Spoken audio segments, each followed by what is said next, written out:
নমস্কার বন্ধুরা, রূপাস ডেলি ব্লগে আপনাদের স্বাগত। আজ আমি সকাল সকাল চলে এসেছি, স্নান পুজো টুজো হয়ে গেছে। এবার আমি রান্না করব। আপনাদের দাদা অফিসে যাবেন, তাই আমি রান্না করব। তাই ভাবলাম সকালেই রান্নাটা একটু করে রাখি, ভিডিওটাও করলাম আর রান্নাটাও শুরু করলাম। এই যে আজকে আমি করছি, আমার ইলিশ মাছ একটু ফ্রিজেই ছিল, তাই আজকে আমি ইলিশ মাছেরই একটা পাতলা করে ঝোল করব। আমি একটু হালকা পাতলা রান্না খেতে ভালোবাসি। আর এখানে লাগছে আপনার কালো জিরে, কাঁচা লঙ্কা, নুন, হলুদ, কাশ্মীরি লঙ্কার গুঁড়ো, আদা বাটা, চিনি, সর্ষের তেল, আর এখানে ধনে গুঁড়ো, জিরে গুঁড়ো আর লাল লঙ্কার গুঁড়ো সামান্য, কারণ ইলিশ মাছে বেশি কাঁচা লঙ্কাটাই ভালো লাগে, তাই ওই একটা পেস্ট তৈরি করে রেখেছি। আর এখানে রয়েছে আপনার বেগুন, আলু, কাঁচা লঙ্কা আর টমেটো। এইটা দিয়ে আমি একটা পাতলা ঝোল করব। দেখুন আপনারা, কড়াইয়ে সর্ষের তেল দিয়ে দিলাম।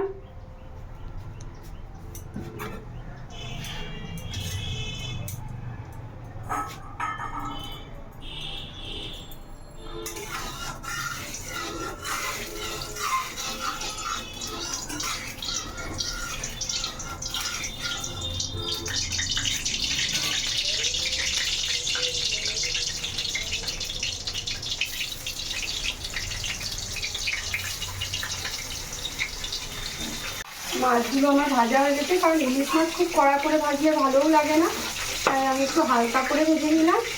মাছগুলো ভেজে নিলাম।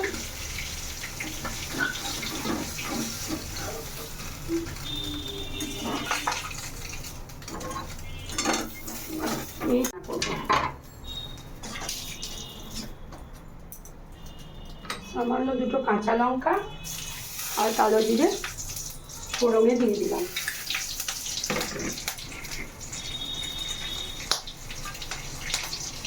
তারপর আমি বেগুন আর আলুগুলো দিয়ে দিলাম।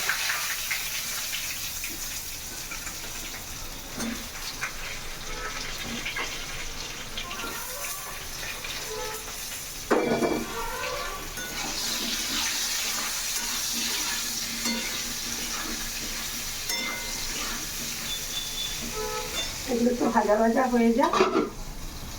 টমেটোটাও দিয়ে দিলাম। দেখুন আমার বেগুন আলুগুলো পুরো একটু ভাজা ভাজাই হয়ে গেছে, খুব ভাজলে আবার গলে যাবে। আদা বাটাটা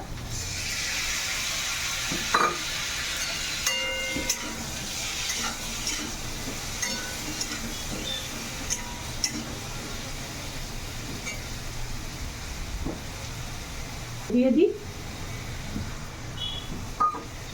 তারপরে দিয়ে দিচ্ছি ধনে গুঁড়ো, জিরে গুঁড়ো, লঙ্কা গুঁড়োর পেস্টটা।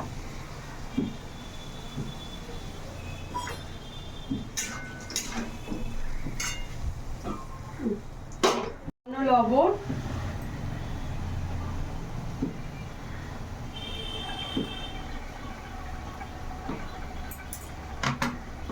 হলুদ গুঁড়ো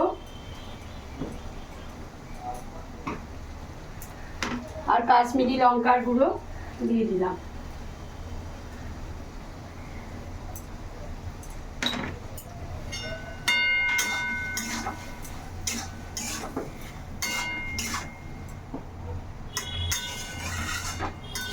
ইলিশ মাছটা সর্ষে বাটা দিয়েই খেতে ভালো লাগে, কিন্তু সকালে অফিসের রান্নায় সর্ষে বাটাটা সকালবেলায় খেলে একটু শরীরটাও, মানে অফিসের রান্নাতে একটু হালকা পাতলা খেলেই ভালো হয়, সেই জন্য এই ঝোলটাও মাঝে মাঝে আমরা খাই।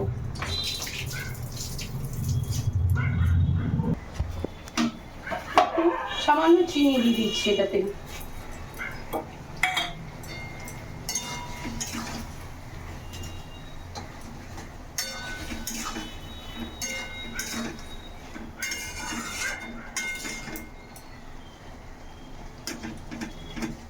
দেখুন আমার টমেটোগুলোও গলে গেছে।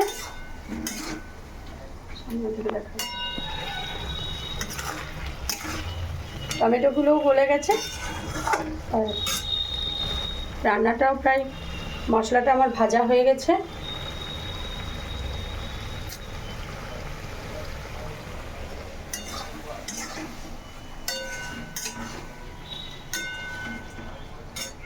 এবার আমি এই রান্নাটাতে জলটা ঢেলে দেবো।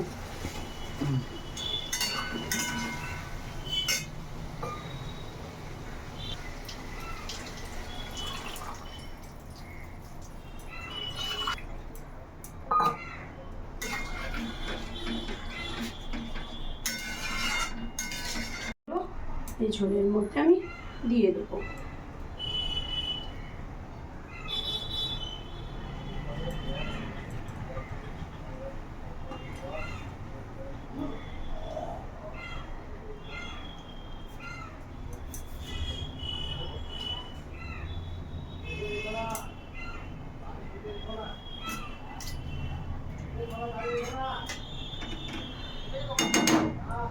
দেখুন ঝোলটাতে একটু ফুট ধরেছে, এই সময়টা এবার ঢাকা দিয়ে দিলাম, গ্যাসের আঁচটা একটু হালকা করে দিলাম।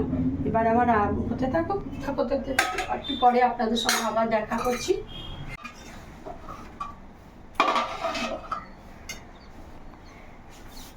এটার মধ্যে ঢেলে নিলাম।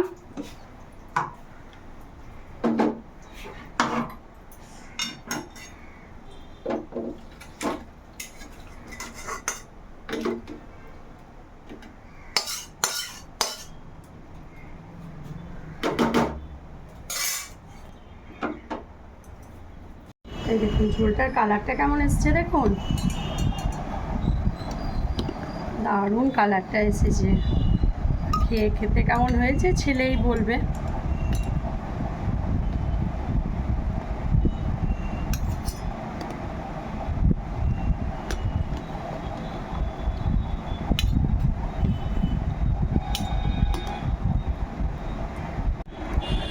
খেয়ে দেখ কেমন হয়েছে,